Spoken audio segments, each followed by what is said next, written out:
Organizational behavior in sport management defines conflict as a process which one party perceives that its interests are being opposed or negatively affected by another party. The chapter then goes into explaining that although there are several other definitions of conflict, there are two aspects that every conflict must have. Every conflict must involve two or more parties, and all parties must acknowledge that the conflict exists. Later in the chapter, the authors explain that there are two types of conflicts, dysfunctional and functional. Dysfunctional conflict can be viewed as an aggressive verbal argument or conversation and actions that include a lot of passive-aggressive behavior.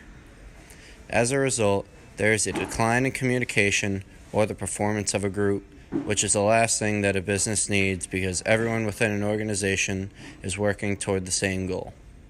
The past few seasons, the NFL has been dealing with how to manage the NFL national anthem protests, which have become a huge issue because it has led to a decline in television ratings and ticket sales. This situation can be viewed as a dysfunctional conflict because throughout the whole process, there has been a lack of communication between the NFLPA and NFL owners and executives. This lack of communication on both sides leads to unwanted national media coverage, which is why this controversy is currently still a topic in the NFL. Functional conflict is a healthy, constructive disagreement between groups or individuals. This past season, the NFL and its players did a great job of resolving a conflict that both sides had acknowledged in the past year. With the MLB being made up of 32% Hispanics, players and executives believed that the league needed to do a better job of celebrating Hispanic heritage. Through healthy conversation and negotiation, the league implemented events such as a play ball trip to Panama, a stickball tournament in the Bronx, and Hispanic Heritage Month t-shirts for players to wear during batting practice. When managing conflict, the Coaching Association of Canada identifies that there are 5 different approaches. The first approach being avoiding, which is withdrawing from conflict that is not worth having. The next approach is accommodating, which places higher emphasis on harmony and goodwill than winning. The next approach is compromising, which can be used when both parties accept the fact that the outcomes will be partially satisfying but not fully satisfy both sides.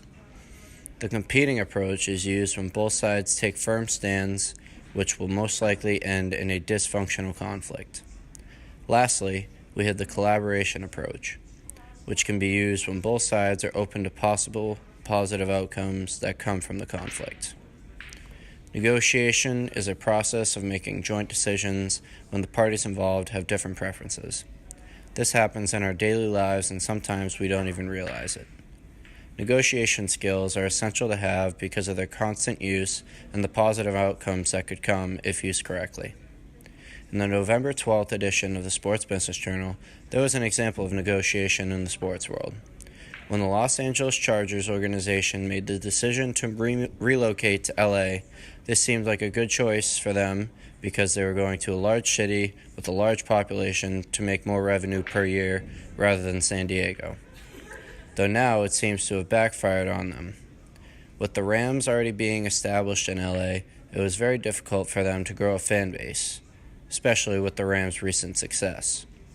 To try and create a larger fan base in LA, the Chargers have decided to offer stadium seat licenses for as low as $100. They are trying to make a deal to the public to get a larger fan base into their stadium. While this isn't ideal for them, they are trying to negotiate for a better future. This is a really good example of compromising. In the article, Be Your Own Advocate, Deborah Kolb discusses the importance of negotiation. She explains the significance of everyday negotiations and shares her 4 steps you should follow while negotiating. These 4 steps are to recognize, prepare, initiate, and navigate. Kolb explains how you must be ready and able to recognize negotiation opportunities. These opportunities arise every day, whether it's seeking more time off from work, seeking a raise, or any other opportunity that might arise. Recognizing these opportunities is incredibly important, but you must also choose your battles carefully.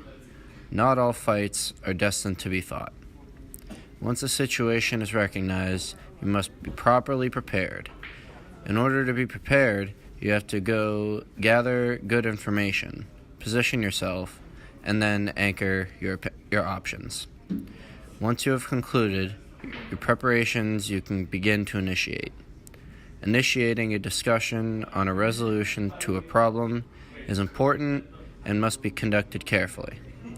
Many may not see it coming, so you must be calm and accepting when initiating the subject. Lastly, you must be able to negotiate the situation. Once the other party is properly initiated, you may begin to navigate the discussion with an open mind.